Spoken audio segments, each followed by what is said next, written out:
We departed Transylvania Station last night at 2200 hours, and not one moment too soon. Transylvania.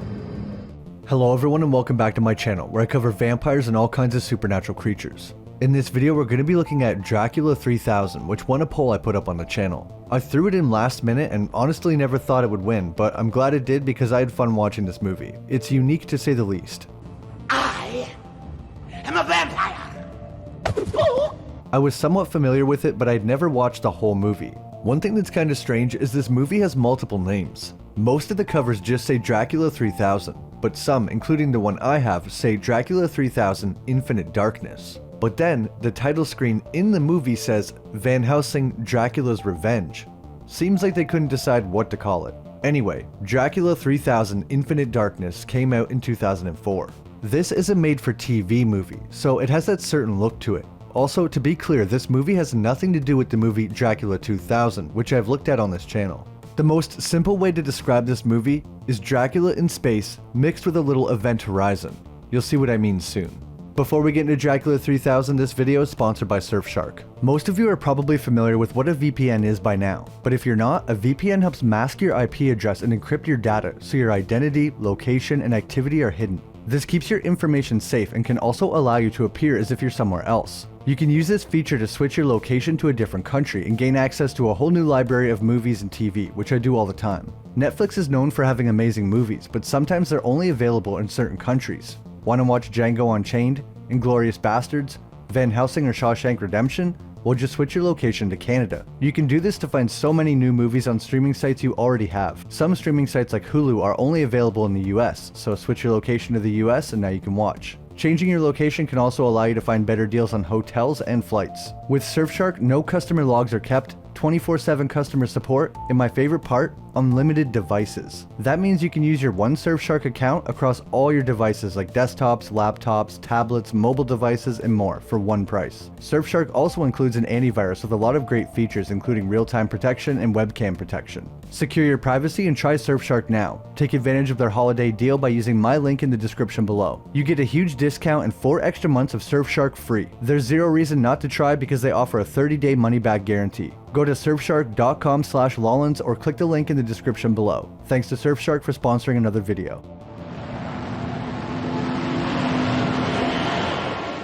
The movie begins with us following the crew of a deep space salvage ship. 14 days ago, he got a tip from a friend at the Confederation that a large cargo ship, the Demeter, that had been lost for years had been spotted in the Carpathian system. Nothing unusual about that. There's lots of floaters in that system. But what is unusual is that the ship was moving as if it had a heading. Earth. If they can get to that ship before the Confederation, everything on there will be theirs, free and clear. Hopefully his crew can handle a job this big. The ship is massive and there's only 6 of them. Already they are using many things from the original Dracula. The Demeter is the name of the ship that Dracula traveled on to get to England. Now it's a spaceship. The Carpathian Mountains is where Dracula's castle is located. Now it's the Carpathian System. So far, pretty good use of the names. Next, we get a rundown of the crew from Van Helsing. First is Arthur Homewood, the smartest guy in the crew. He's known as the Professor. They would be in good hands if he knew half as much as he thinks he does. Mina is the Navigator, an intern from the Academy of Intergalactic Navigation, so she works for free, which offsets the fact that they spend half their time lost in space. Next is Humvee, all brawn, zero brains, perfect for salvage jobs, heavy salvage jobs, and heavier salvage jobs. You get the idea. Humvee is played by Tommy Lister Jr., who you might know from Friday. He's been in so many movies, but some of my favorites are Little Nicky, The Dark Knight, and The Fifth Element. He's probably one of the best actors in this movie. He also passed away in 2020, so rest in peace. The 4th member of the crew is 187. Apparently that was his IQ. That was before he enrolled in Berkeley's satellite campus and started smoking everything in sight. Why does a Dracula movie set in space have a guy who smokes weed? Seems like an odd combination. Van Helsing continues. The vice captain of the ship is Aurora. Keeps to herself. More than a little abrasive. It's her first time out with a crew like this one, and looking like that doesn't help her cause. What does that mean?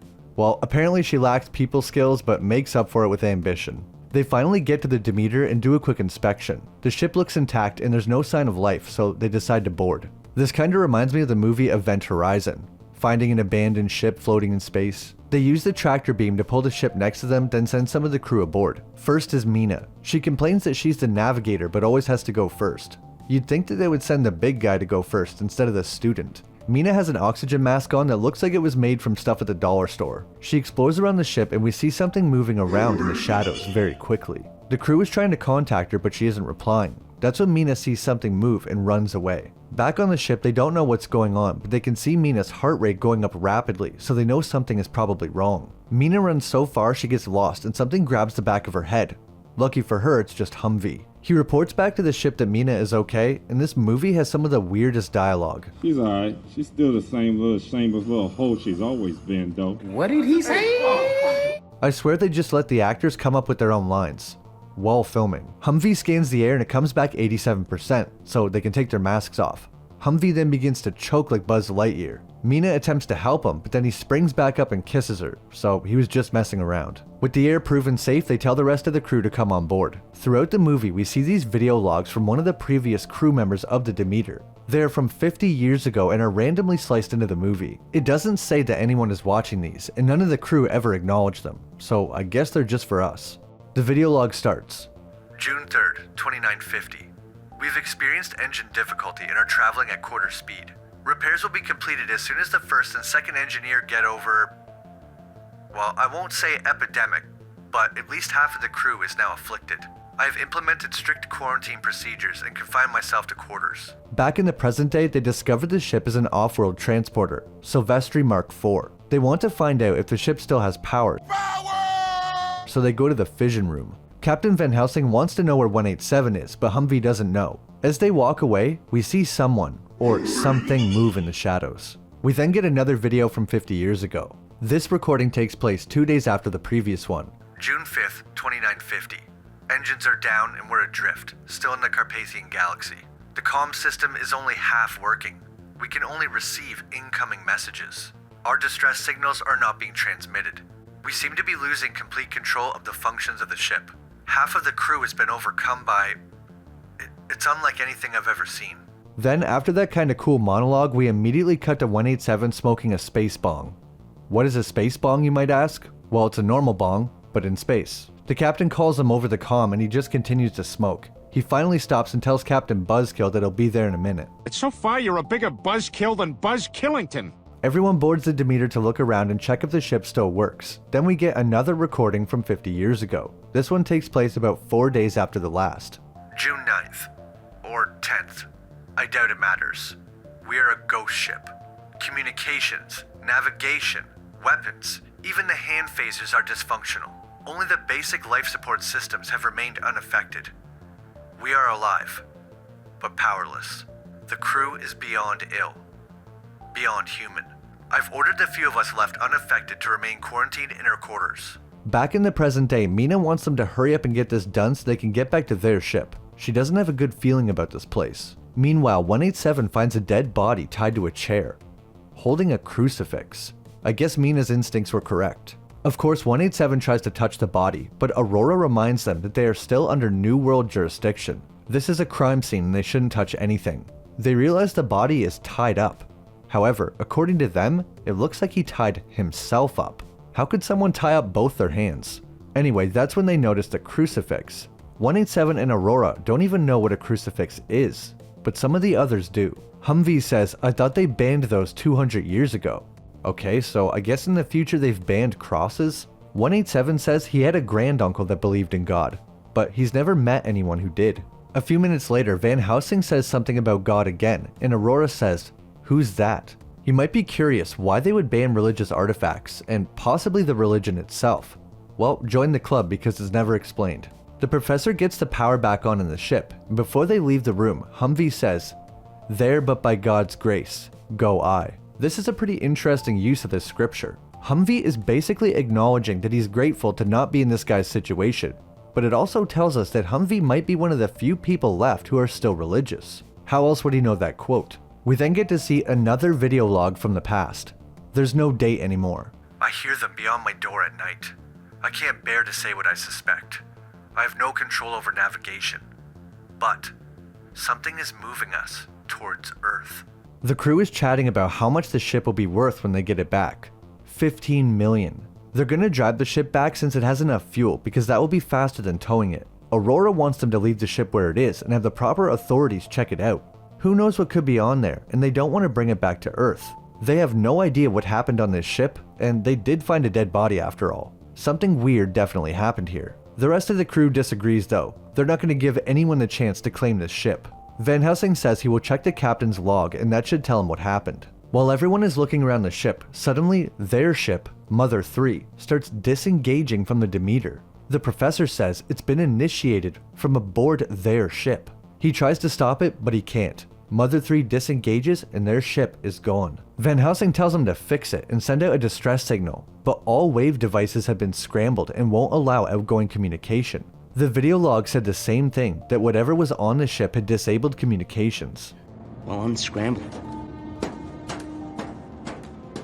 While looking around the ship, 187 and Humvee find a bunch of coffins. Humvee is disappointed, saying there's nothing of value on here, it's just a big hearse. 187 wants to open up the coffins to see if they were smuggling drugs. You're just a one-note pony, aren't you? 187 opens up a coffin, and inside is sand. He cuts his hand while opening the coffin and drips some blood into the sand, and it seems to react in a strange way. Humvee breaks open another coffin, and it's also filled with sand. I think I know what's going on here. In the original Dracula, he has to bring coffins of Transylvanian dirt with him in order to rest. This sand must be the same thing. Humvee gets called by the captain and leaves 187 to look through the coffins alone. Elsewhere in the ship, Van Helsing finds the captain's room, the one who is making the video logs. His entire room is covered in makeshift crosses. Van Helsing goes over to the video log and hits play. This video log predates all the ones we've seen so far. May 30th, 2950. We departed Transylvania Station last night at 2200 hours, and not a moment too soon. Van Helsing has no idea where Transylvania is. The video log continues. The morale of the crew seemed to sink minute by minute, but for double the credits we could not turn down the last cargo run. Why the urgent need to remove these remains from the Carpathian Galaxy? I don't know. Diplomatic problems with the locals, perhaps? That's when the captain is interrupted by 187 screaming. A few of the crew run into the cargo area where the coffins are and find 187 on the ground in a state of shock. He's trying to speak, but all he can say is, then he passes out. His leg is broken very badly with the bone sticking out. Shortly after, Van Helsing and Aurora get caught having a close moment. The captain walks away and Aurora denies everything, revealing they have a bit of a secret relationship. Van Helsing is called to the medical area by the professor. He tells Van Helsing to look at 187's neck. There are bite marks from large incisors. Van Helsing is confused. So someone bit him? The professor says, something. I never said the teeth were human. That's when 187 suddenly wakes up. His eyes are now blood red and he has large fangs. It only took him a few hours at most to completely turn. He shoots up from the table and grabs Van Helsing by the neck and throws him effortlessly with one hand. So these vampires have increased strength. I think we can also surmise they have increased healing, since this guy's leg had a bone sticking out of it and now he's jumping around the room. Going somewhere, Wheelie boy? 187 continues to beat up the professor, then turns his attention to Van Helsing again.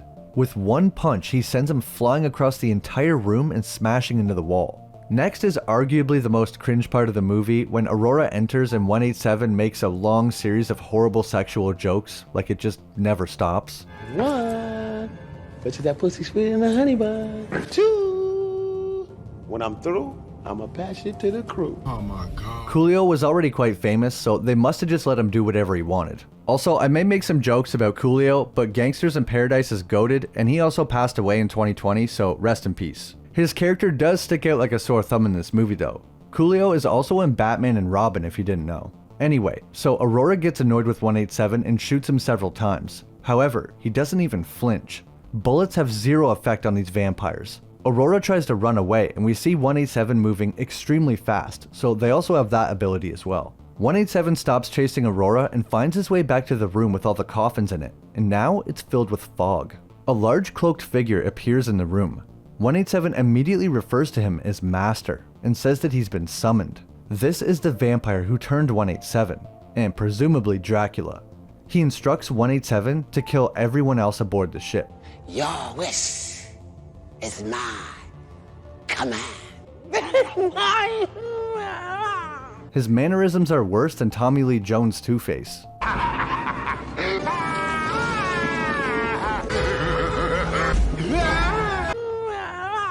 I will say the voice of Dracula sounds pretty good here though. Kill them.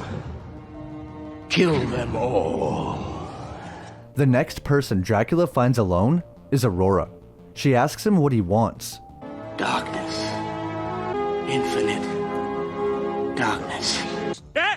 He said it! He said it!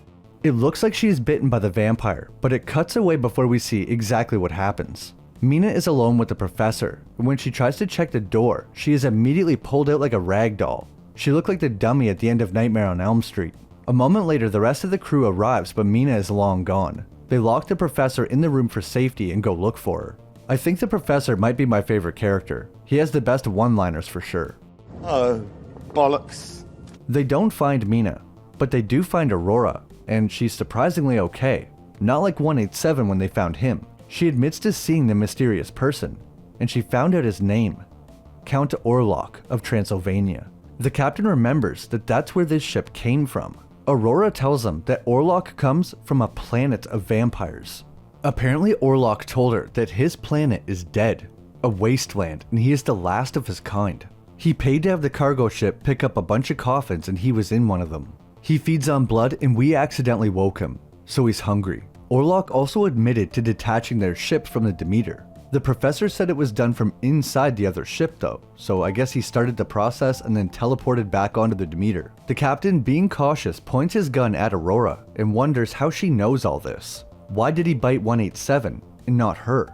She lets them check her neck and she doesn't appear to be bitten, so I guess he decided not to. They keep a close eye on her for now and have Humvee watch over her. The professor finally manages to get control of the ship so they can now plot a course to the nearest planet. He also finds some information about Dracula on the computer system. It shows vampires on Earth dating back to at least 1732, and we see Vlad mentioned. The professor is shocked to find the name Van Helsing. Dr. Van Helsing, born 1847. Vampire killer. The captain is weirded out by it, but says it must just be a coincidence. But we can tell he knows it's not. The professor realizes that the vampire probably has a vendetta against Van Helsing and is probably killing them to get to him. Humvee's still watching Aurora when 187 begins knocking at the door. He's begging for help and pretending Dracula is after him. Hummer, you gotta help me, bro. Aurora begs him not to open the door, but of course he does and gets into a fight with 187. Humvee is able to put up somewhat of a fight against 187 until the captain shows up. He shoots him several more times, but this only angers 187. He begins to give a long monologue when Humvee stabs him through the back with a broken pool cue, and this seems to kill him. No doubt because it was made of wood. They confront Aurora again and ask why she wasn't bitten, and she finally admits to why. She's a Proteus 4, and she works for the NWC. This means she's an android, and she works for the government.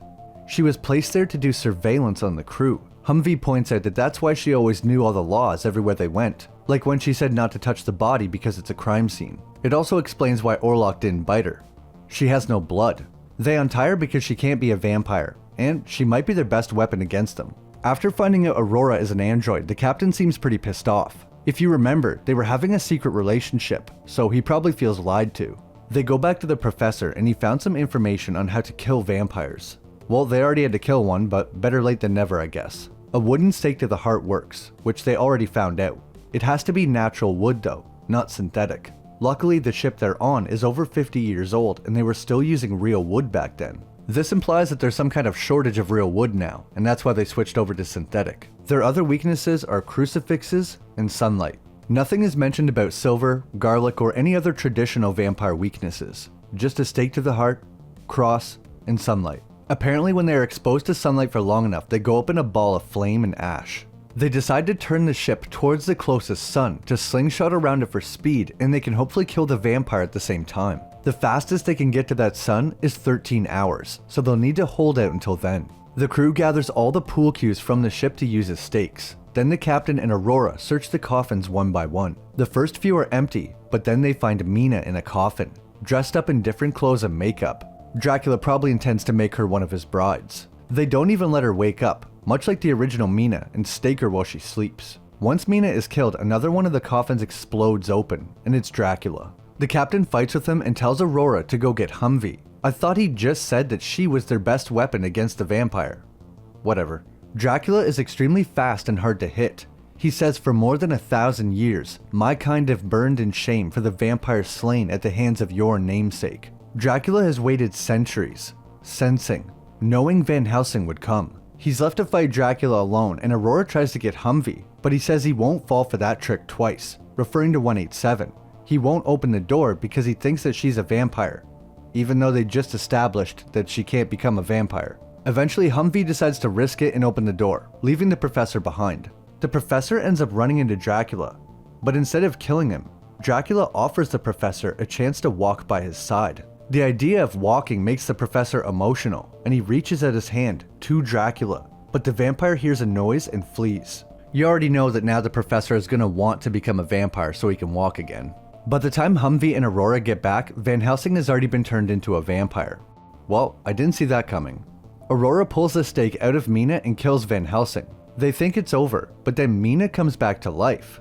I guess since they removed the stake, she was able to heal, so if you stake a vampire, you have to leave it in there. Now there's only 3 crew members left, the Professor, Aurora, and Humvee. They go back to check on the Professor, and for some reason, Humvee's voice completely changes for a few minutes. They must have had to do some ADR for some reason, but it sounds nothing like him. I literally had to rewind the movie because I thought somebody else was talking. You wait here. No way! He doesn't want your blood.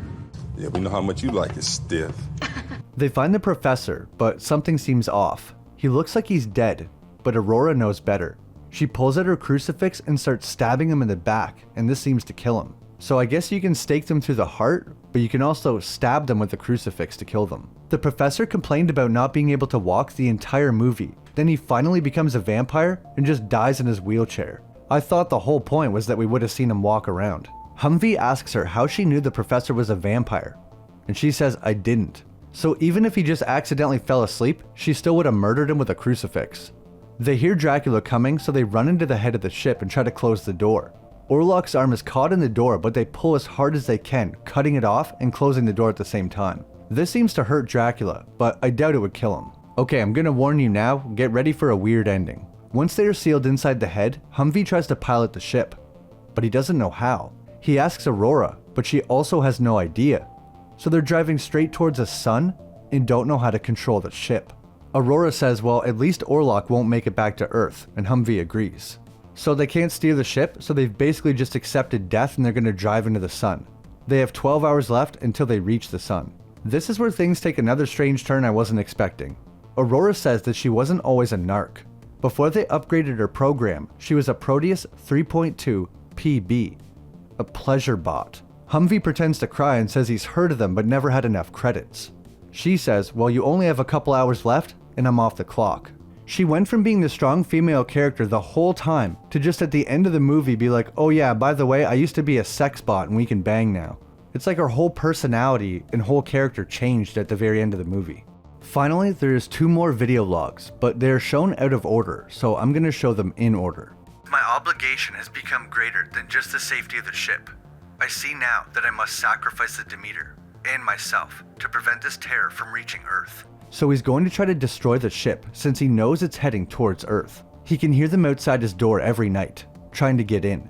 He attempts to activate the ship's self-destruct sequence, but at the last second, it's terminated. 2, 1.